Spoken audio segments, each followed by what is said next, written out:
Hi everyone, and welcome to today's webinar on engaging volunteers effectively in campaign planning. I'm Anthony Hale from the marketing team here at GG&A, and we are very excited for you to join us for today's webinar. Before we begin, I just want to go over some technical issues. We are going to wait to answer questions until the end, but if you do have a question during the webinar, you can submit it by hovering your mouse over the green bar at the top and clicking the chat icon. Then direct your questions to the host, which is me. Any questions that we aren't able to answer during the session will be sent out as a follow-up transcript to all registrants. Following the session, we'll also send out a link to the recording of today's webinar, along with the slides from the PowerPoint deck. If at any point during the webinar you are experiencing any technical difficulties, please send me an email at ahoell@grenzglier.com or call our meeting provider, WebEx, directly at 866-229-3239. That's 866-229-3239. So with that, I'd like to introduce you all to Beverly Holmes, Vice President for Advancement at Knox College, and to Donna Wiley, Senior Executive Vice President and Managing Director here at Grenzbach Glier & Associates.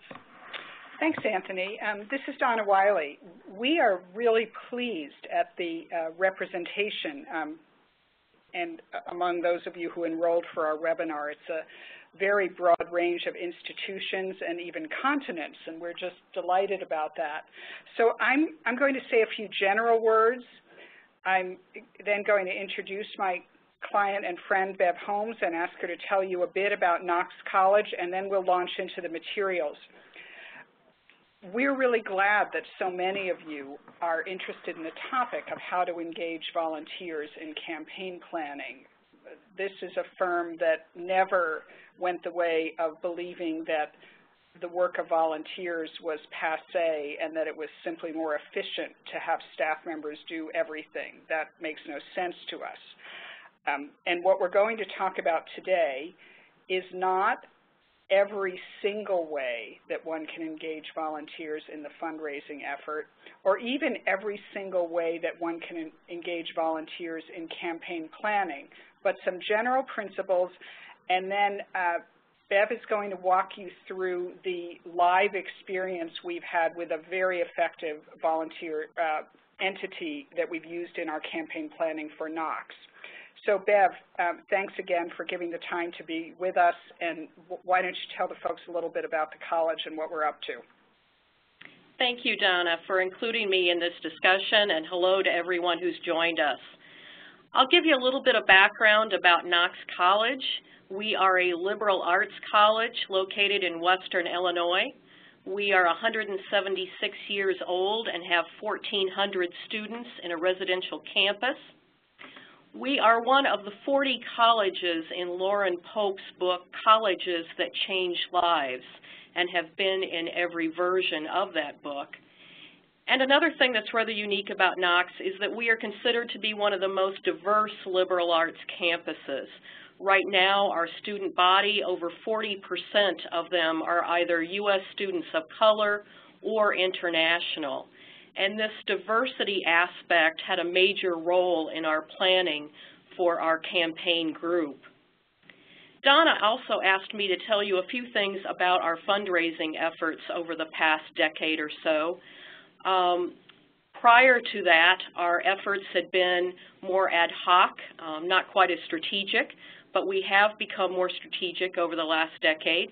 When we look at our peer colleges, we have seen at Knox an average growth rate per year in private gift support of about 9%, and the median in our peer group is about 3%. When Donna first started working with us, we had never had a living alum give Knox a $1 million or larger gift at one time. Since over the past year, or past 5 years or so, we have had $10 million gifts from living alumni. It has been well over a decade since our last comprehensive campaign, and because of that, we don't have a large group of volunteers that are ready to go as far as cultivating, stewarding, identifying prospects for the campaign. So we had to take all these factors into play as we began to plan for this next campaign and pull together our campaign planning group. I hope this background is helpful to you, and I'll turn it back over to Donna at this point. Thanks a lot, Bev.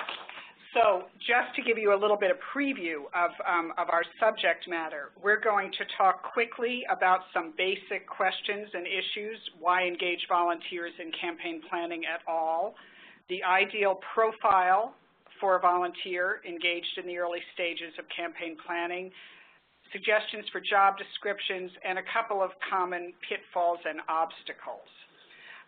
So first of all, why should we bother to engage volunteers?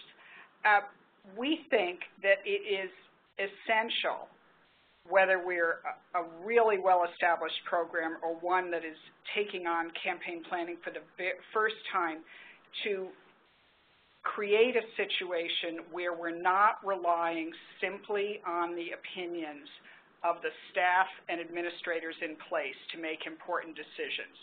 So recruiting a group of people who don't work at the institution or organization day to day, care about the program, yet bring an outside perspective is very important. That's the kind of constructive criticism that we want. Sometimes our challenge is, of course, to keep that criticism constructive, but we think it's doable. We also believe that it's not necessarily useful to create, in the early stages of the campaign, a full architecture of your volunteer structure. The worst thing, and I'm sure I'm not the only one who's struggled with this challenge, the worst thing is to have recruited and established a volunteer committee and then have a huge headache about what in the world we're going to have them do, how we fill those agendas.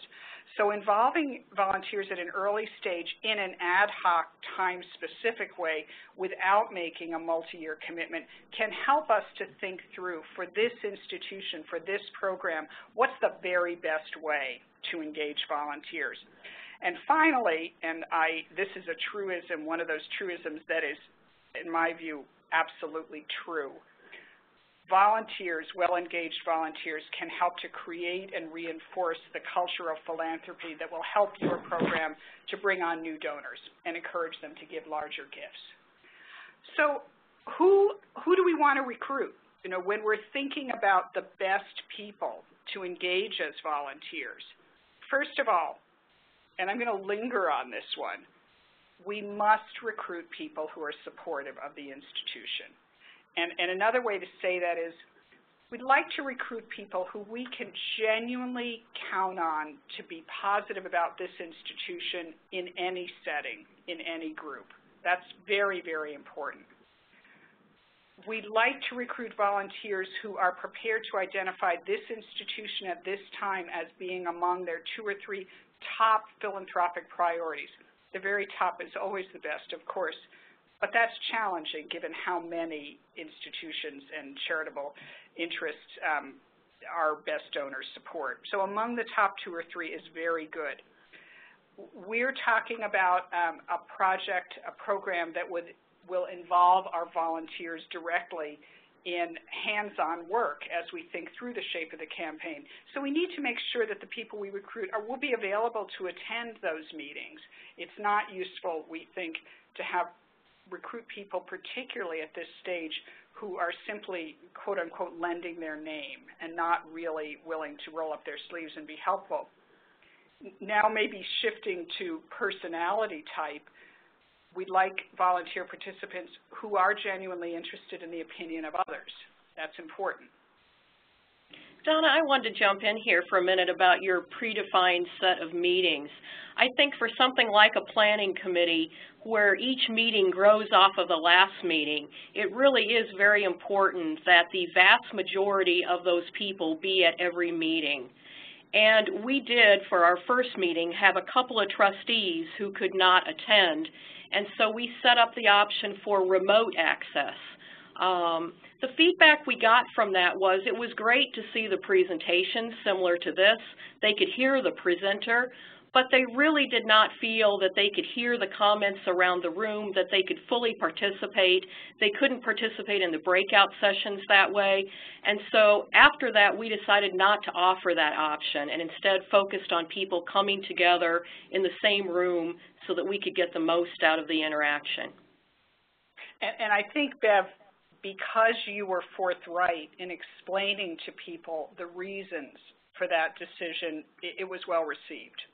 So it was. I did get requests several times from people saying, are you going to offer this remotely, meaning that they didn't have to fly from Los Angeles or whatever.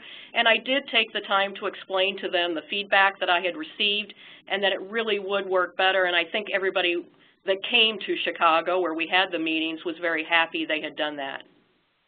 Yeah, thank you. We'd like to recruit participants who are willing to participate in open-ended conversation, who can tolerate a little bit of ambiguity and some irresolution after long discussions within a group of people. And that's a matter, of course, of those of us who staff our potential volunteers, of having some judgment about personality type. It's very helpful, I think, to recruit people who don't have their blinders on, but are genuinely curious about the challenges that face not just your institution, but the nonprofit sector as a whole. We're in a tough time right now, and there are a lot of big issues on the table. And finally, I'll say, and this one is not easy or obvious, it is useful to recruit people who are prepared to respect the relative roles of trustees, of management, and of development staff. So, common pitfalls.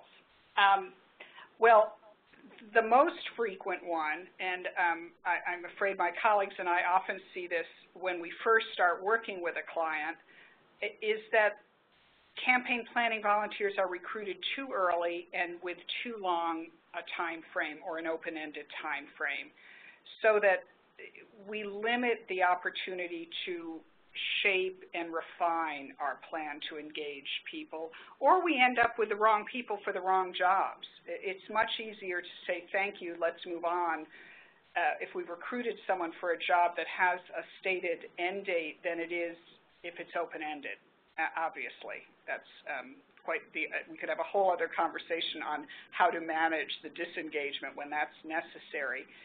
It's not helpful to have job responsibilities be vague or open-ended, or for us to seem that we're taking the tasks casually. It's not helpful to lack clarity about the respective roles, and I'm being redundant here, about volunteers and staff members. And finally, I'd say if we're talking about a campaign advisory committee, not a standing member of the board with fiduciary responsibility, a failure to define the role of this campaign planning entity as advisory versus the more authoritative set of responsibilities that a board would have can lead to real problems. Donna, another pitfall that we ran into was everybody's life is very, very busy, and even though you agreed that you would do these meetings, things come up, people get busy. I think if they don't feel that when they've come to the meetings and interacted that their role was important, the busy aspect can take over and they can kind of disappear. But if they come to the meetings and they really see and feel that what they've done, what they say, what they do in the meetings has value to the organization or the institution, they can work around the busy life part. And we've had some examples in our group.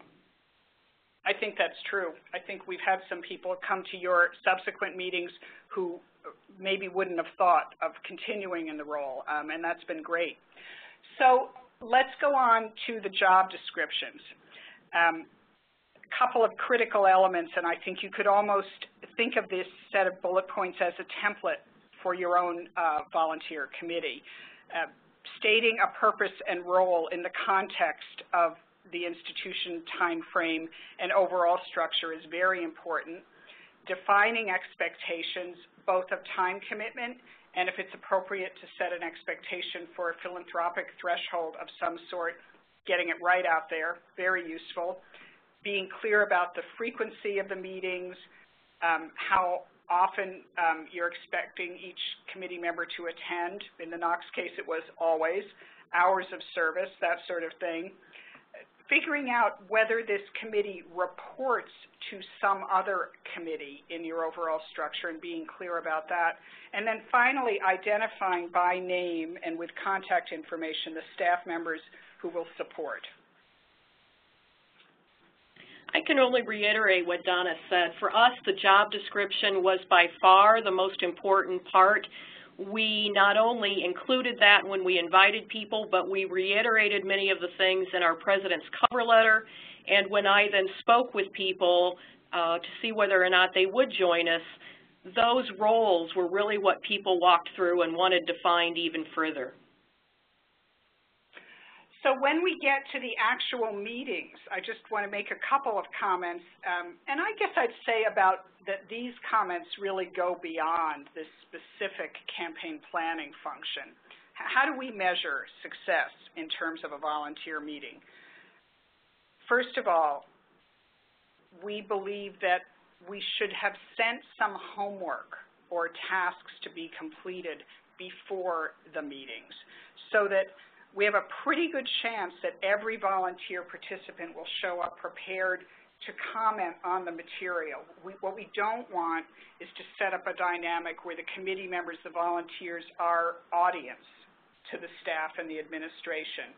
We might get away with that once, but we're not going to get away with it repeatedly because they'll get bored, and as Bev said earlier, they won't feel essential.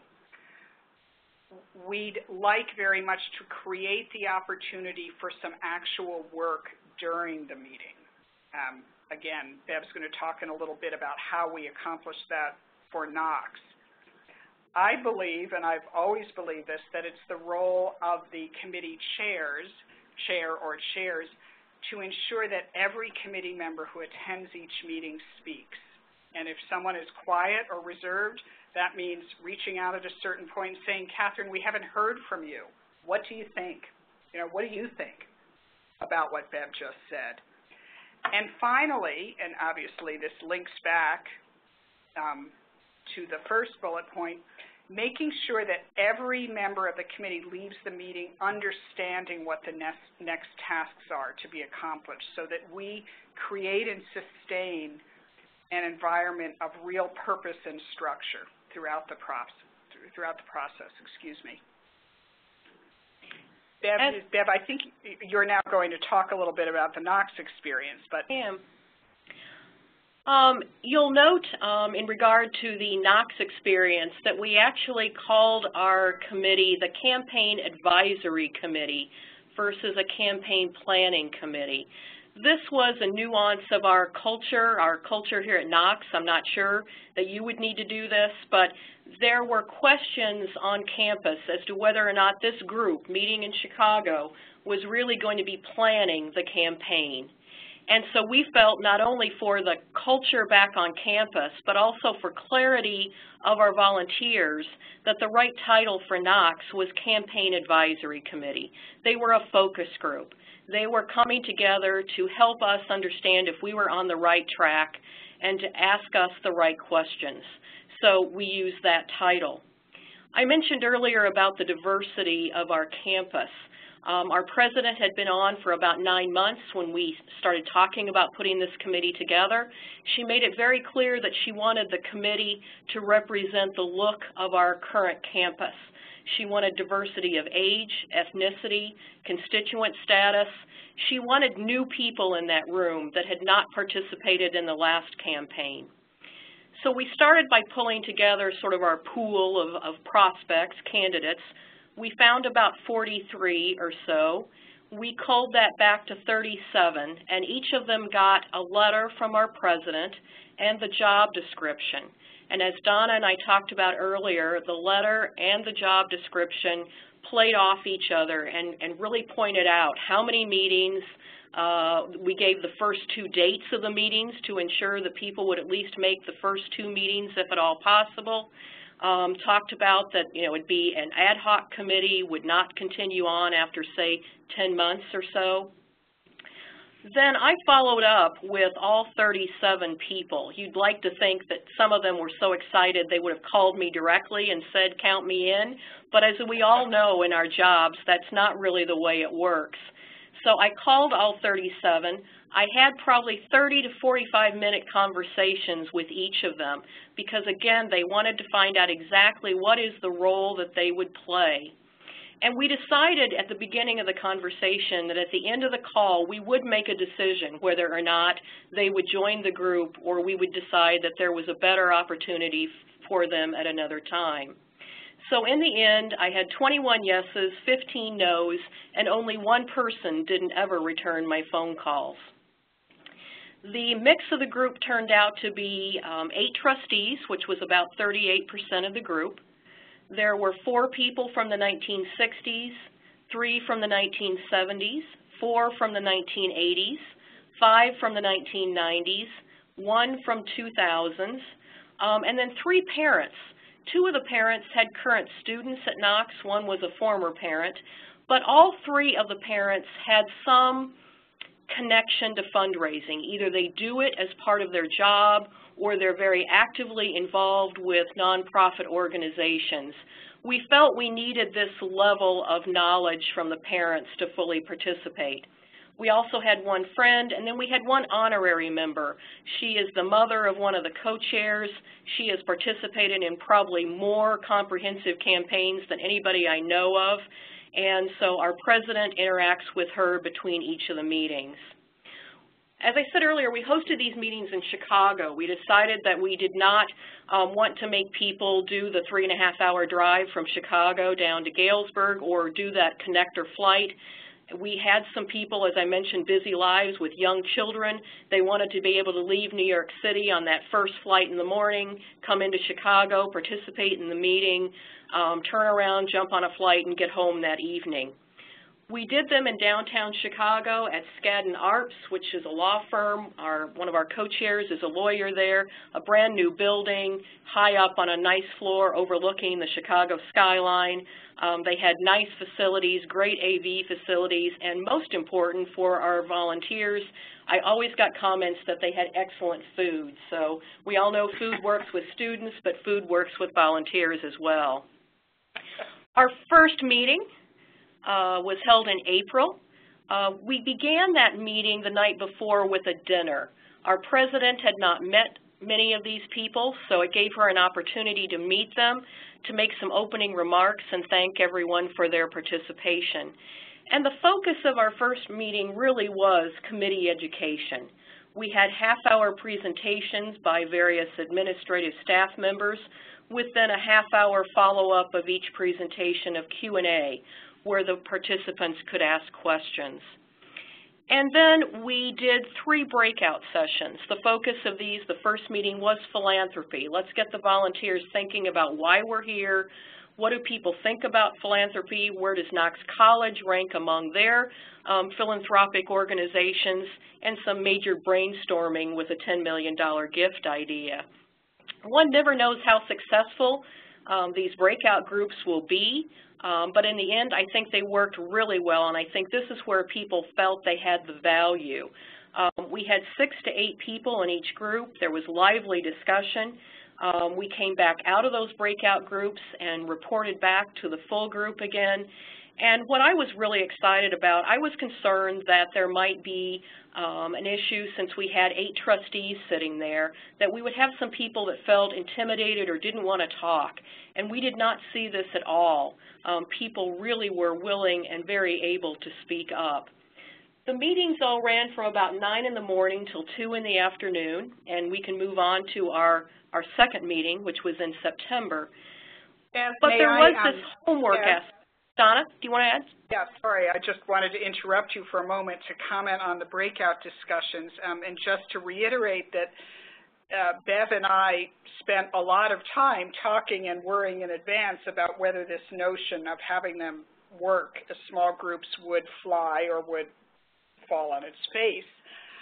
We mixed them up deliberately. We didn't allow them to choose their fellow team members, but we distributed them intentionally to keep the friends out of the same groups. And I have to say, again, having watched many, many such groups, the seriousness with which these volunteers took their assignments was very impressive.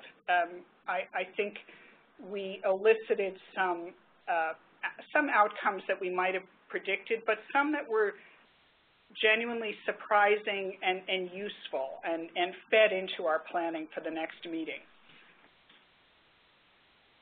The next meeting was in September, but as Donna mentioned, there was homework over the summer for both the college as well as our volunteers. On the college side, we brought together a group of people to start talking about what should be our campaign priorities, what were the needs of the college at this time to move us forward, what might be the dollar amounts that would be attached to those priorities.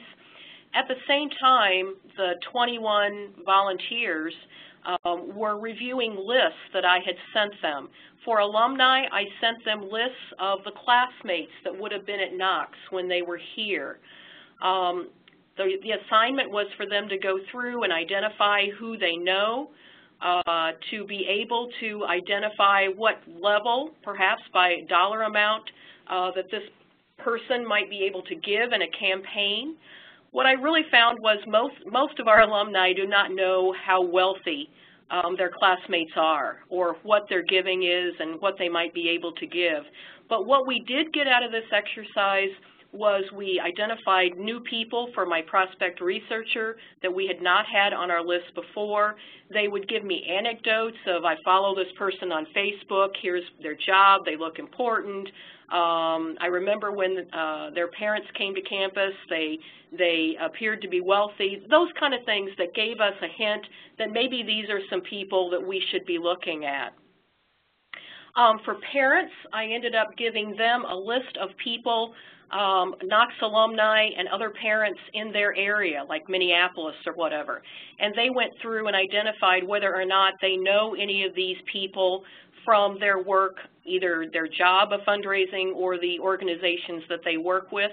And every single person except for one did that exercise, and it led to a great number of new names for us to begin researching. The purpose of the second meeting was to go over those campaign priorities and present them to the group and get feedback. Our CFO did the presentation, and then again we did this breakout group that we talked about before with 3 different groups, one focused on each priority, scholarships, capital projects, and then enhancing the student experience on the campus. And out of that, we really got some excellent feedback. People would come back and question why a certain priority was there, why was such and such missing. It came through loud and clear that we were coming across to them much too needy, that it wasn't the need of Knox that was going to get them to give. It was what would Knox be like after that need was fulfilled? What was the vision that would be impacted by their gifts? And that really helped us as we moved into the next phase of our planning. We also decided we wanted to use this group. We didn't have a theme yet. We didn't have our key messages yet for the campaign, but we did have messages that we were using on our website all the time to hopefully recruit the next class, to excite our alumni. And we asked this group to go through some of those words and phrases, especially as they related to the 3 priorities we had, and help us understand which words were relevant to them, which words excited them, which words didn't excite them. And we found that there were very interesting differences between the age group in the room as to how they interpreted certain phrases, words, were they really Knox or not. And so it was a very productive thing that we did, not only for the campaign, but we brought those things back and gave them to our communication group and have been revising some of our advertising and marketing copy based on that. Yeah, I thought that discussion was really entertaining and interesting, and watching the group engage with one another about the words they understood and didn't understood and how they responded to certain to the use of language was hugely helpful. I also wanted to say that, of course, we're talking about the experience of one institution, a relatively small institution. Some of you on the phone come from very large institutions, and this whole question, campaign messaging, could, in a larger place, be the subject of an ad hoc group formed all on its own, or it can be folded into the overall campaign planning effort. It's really a matter of thinking through, but I would encourage you not to think that campaign planning is only about dollars at this stage. About this time, we started focusing on our third meeting, and we realized that, in all honesty, we probably needed a fourth meeting. That our third meeting, the purpose was to do a dry run of the President's presentation that she would do at leadership briefings, and we're going to start those briefings on Sunday in Chicago. We realized that we needed to bring this group back together and do the final presentation for them. What happened at the briefings, what happened from the interviews that Grinspot Gleer will be doing for us, and so the group is going to come back again in May and meet for a fourth time. And so we actually offered this third meeting to people as you can come or you don't have to come, because we said 3 meetings originally, now we're saying 4, so you don't have to come to the third one if you don't want to. Well, everybody came, so everybody bought into this idea of being part of the group. In January in Chicago. Right. And the other thing I think that was interesting about this, we originally started out saying, oh, we'll make it a short meeting. We'll just have it be 2 hours. The President will talk for 15 minutes, hour and a half of discussion, et cetera. That's all we really need. And people really, commented back to me saying, if I'm going to take the time to do this and come all the way to Chicago, I want to know that, it was worth my time. And so we expanded our agenda for this January meeting. Not only did we do the dry run, but we did some other things as well. Instead of breaking into breakout groups, we just kept everybody together after Teresa Amat's presentation, our president, and people actually came with their campaign prospectus that we had sent them ahead of time. We gave them about a week to look at it. And they came with that document with scribbles all over it and notes on the side, and they handed to our communication person extra pages of paper where they had, perhaps reorganized the document to make it more understandable, that kind of thing. But we had about a 2-hour conversation that was very helpful. It helped us with the tone of not only our president's presentation, but the campaign discussion document. And it came through very loud and clear that many people felt there was not a sense of urgency to the document, that it sounded like things were going along just fine at Knox, and why did we need the campaign? And that was good feedback to hear. We also decided to, Donna, go ahead. Well, sorry, Bev. We should explain to everyone that Bev and I are not in the same city, so we can't see one another right now. I just want to go back and say that I'm going to guess that some of you are cringing a little bit at the notion of having 21 amateur editors walk all over your draft document. And well, you might. For whatever reason, and I think some of it had to do with the character and style of the 2 trustees who co-chaired this committee, we did not, I believe, run into the problem of individual volunteers thinking that their suggested edits and reorganizations would rule the day. We managed to achieve a sense that we were listening to opinions and collecting all of them, including the documentation for those of us who brought it, but we were retaining control of the draft document at the college. And I think that really is to the credit of Bev and her colleagues, and again, those volunteer leaders who managed to avoid what could otherwise be just an awkward situation.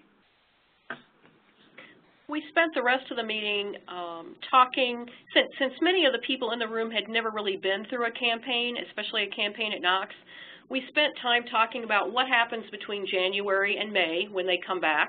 So so that they understand the process. And then we also talked about where do campaigns go from there. I mean, on July 1, are they going to hear something big about Knox in a campaign? Or how long does it take? How long does a campaign run? How do the phases work? That sort of thing. Overall, the feedback I've heard from this group is that they have loved doing this. The fact that the attendance has been almost 21 at every single meeting. Both alumni and parents have felt that they had involvement and had impact on where we're going, and each meeting they see that their suggestions have been incorporated. It's been a great experience. A couple other things that have come out of it. We have identified in this group a new trustee prospect. She was brought forth, in fact, at the last meeting for consideration, and so that's exciting. We have a number of the people on the committee that are hosting briefings for us around the country over the next month. And just in general, I think we have now 21 more very excited volunteers that will begin to go out to Facebook and Twitter and everywhere else and start talking to people about all the great things they've heard that are happening at Knox and the excitement that's going to be coming down the road. And a lot of that good feeling, Bev, is really to your credit. Bev put together notes within 36 hours, I would say, of every one of these meetings. The feedback was immediate. It wasn't labored. It was conversational.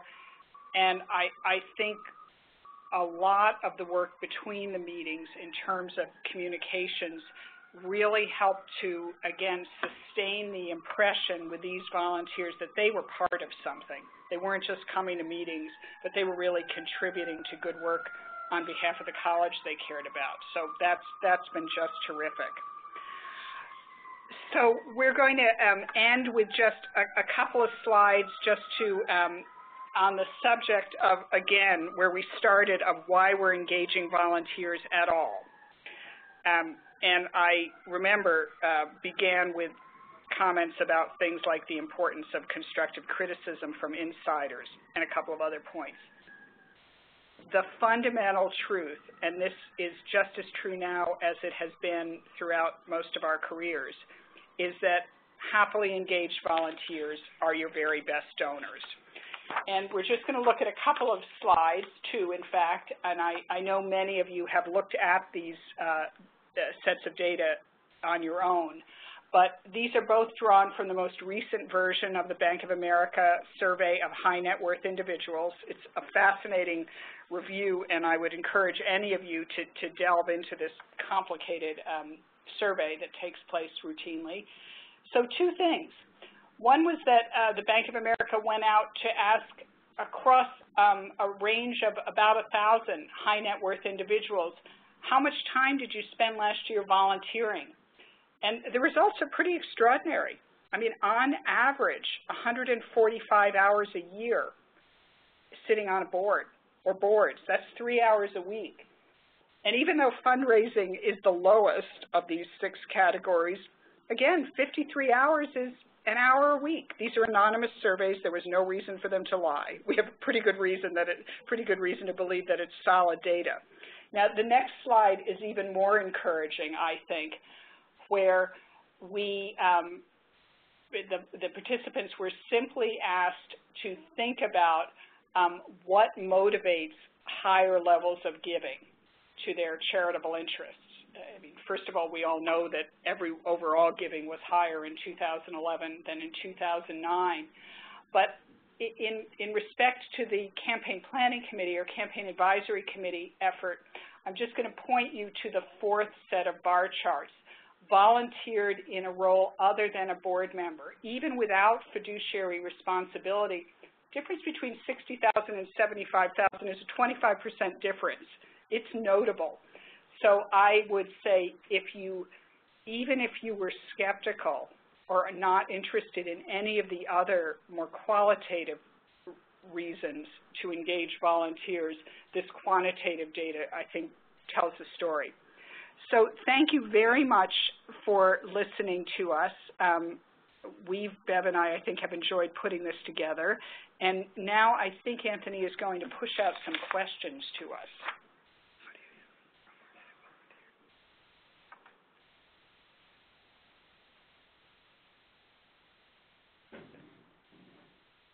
So how do you handle problematic volunteers, particularly one in a leadership role? Bev, I have some thoughts, but now I'm going to put you on the spot and ask you to go first. I would say that we encountered this situation with some very strong personalities in the meeting. It really took someone to lead the meeting that made sure that they did not dominate the discussion at the meeting and that everyone got to talk.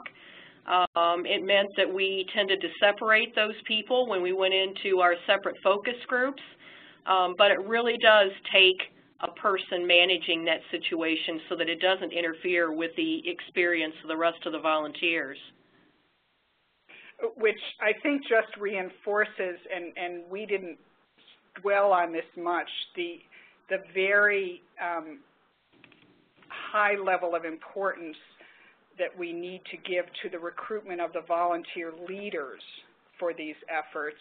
You know, how much time we as staff members need to spend working directly with those volunteer leaders so that we're sure that we're on the same page.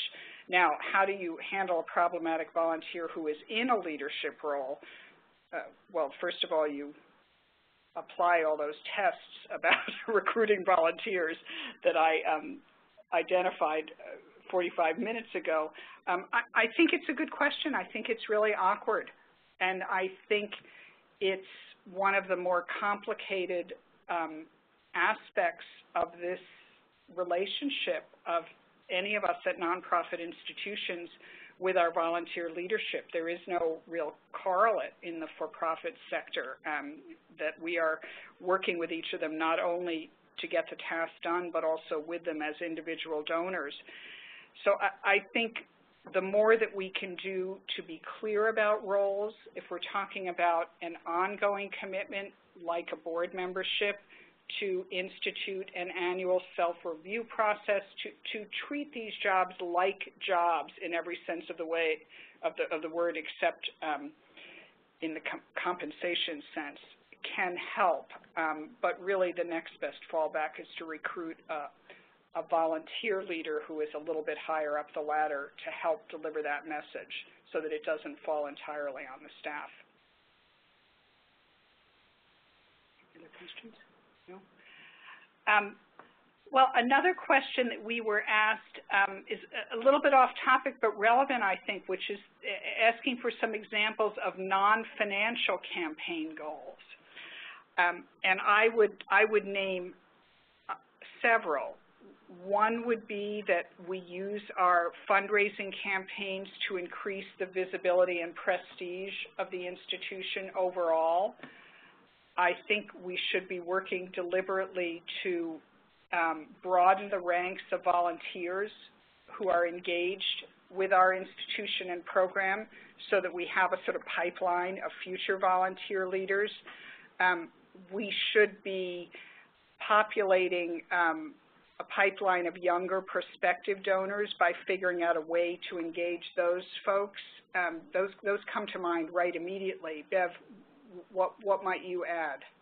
I mean, I think there are all kinds of opportunities that don't involve fundraising at all, where your volunteers can go out and just carry the message, create the excitement, create stronger pride for your organization, stronger awareness for the organization.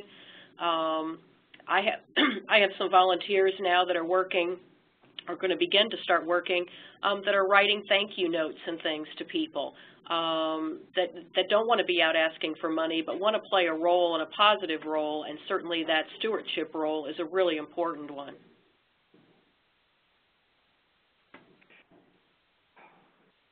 Different question.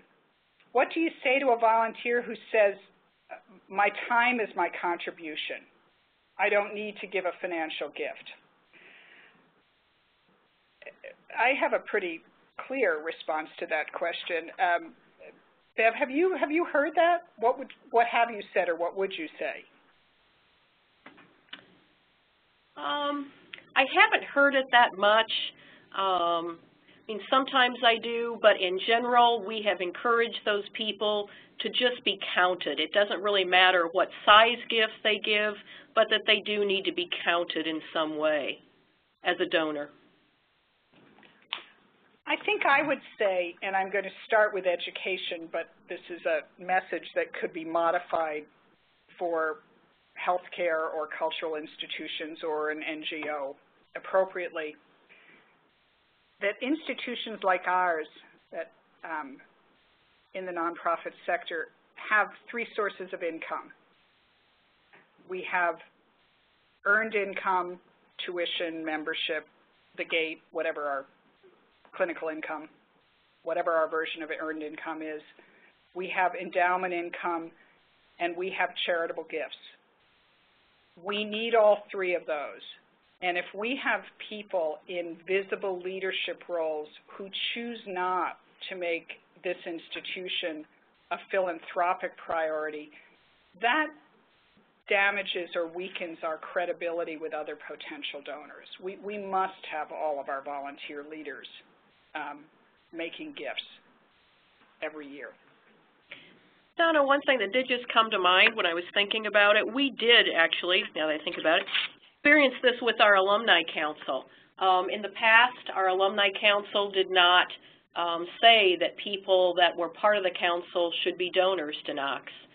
And it all came about through the leadership of getting the right person to head the alumni council, to help those members on the council understand that it was important for the board to know that there was 100% participation of that group, for alumni to know that the people on that committee were donors to the college.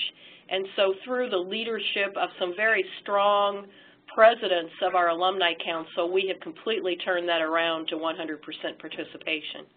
But it took more than just the advancement office making that message. It took peer-to-peer contact. Right. Bev, this is a question I think for you. Is there anything you wish you had done that you didn't do in your job description?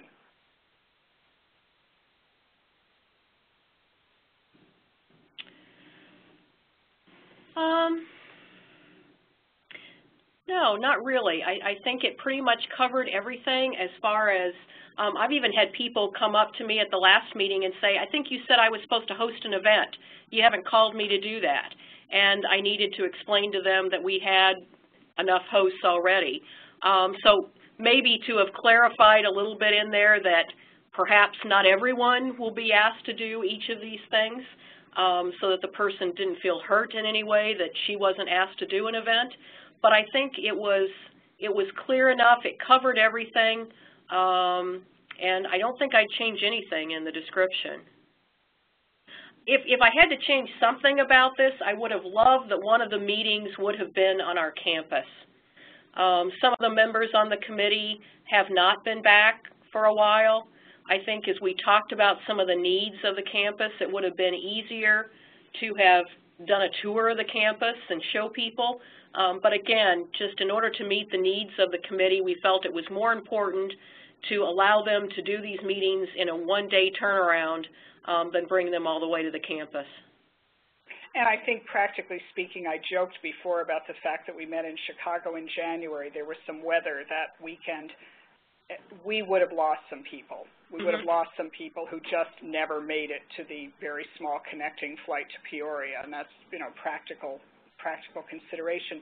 Someone else has written in to say, do you set minimum gift levels for campaign volunteers? And I would say that you've already heard me on the subject that every volunteer must be a donor. I think the question of minimum gift levels really is dependent on institutional culture. Now, for some of our institutions, we have that are farther along in campaign execution, we've established leadership gifts volunteer groups.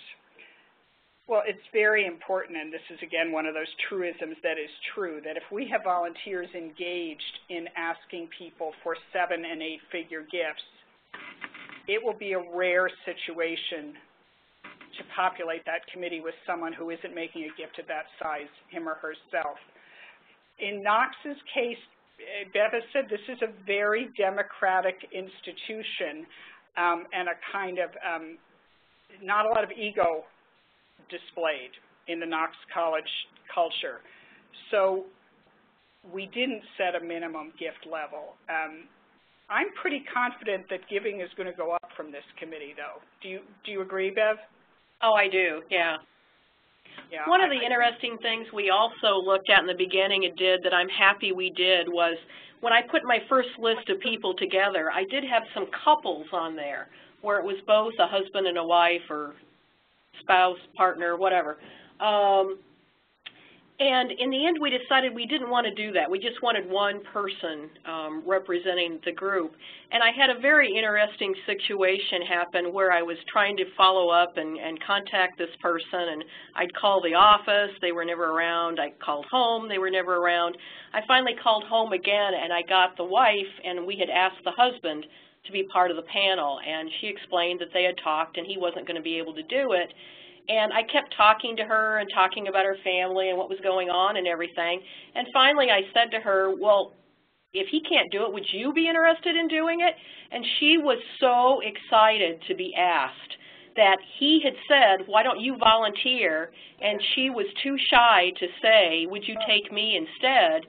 And had I not asked that question, it may be a very different situation with that couple, but she has been at every single meeting, actively participated, and I think is very pleased to have been asked to help Knox in this way.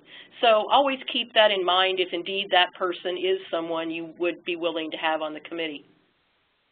Yeah, I agree.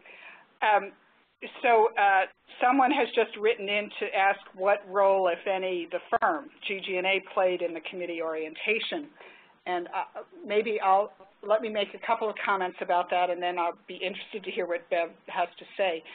Bev and I collaborated thoroughly on the planning of every single one of these committee meetings, and I think the agendas, the materials, all of that, I think it was a genuine collaboration. And I have attended every one of the meetings. I don't know that we talked about this explicitly, you and I, Bev, but I felt that it was important that even though I was on the agenda a couple of times, that be a kind of quiet role, because what we didn't want to achieve in any way was a sense among the committee members that, you know, an expert, quote unquote, was in the room, because that of course can subdue genuine opinion. And I think that worked, but Bev, what do you think? No, it worked extremely well. Donna was a quiet factor within the room, and when we needed to ask for her advice, when questions came up that we couldn't answer, you answered them quickly. At least one, if not two of the meetings, we also took a little bit of time for Donna to talk about just the philanthropic landscape in general. How has the recession affected things? Is it turning around? And I think people really appreciated hearing that larger story about what was happening out there from an expert. Anything else? Are we? Well, I think we've answered the questions that have been sent in. So for those of you who are still on the phone, thank you, and I think there are quite a few, aren't there? Thank you very much for joining us. As I said, I think we've had fun in Galesburg and in Chicago thinking about the Knox College campaign. And Bev, I'm hoping that in a few years we have you on a webinar again talking about the first stages of the campaign and how brilliantly they've gone. Great, I'd be happy to do that. I hope everybody learned something today. Thanks. Thanks very much. Bye-bye.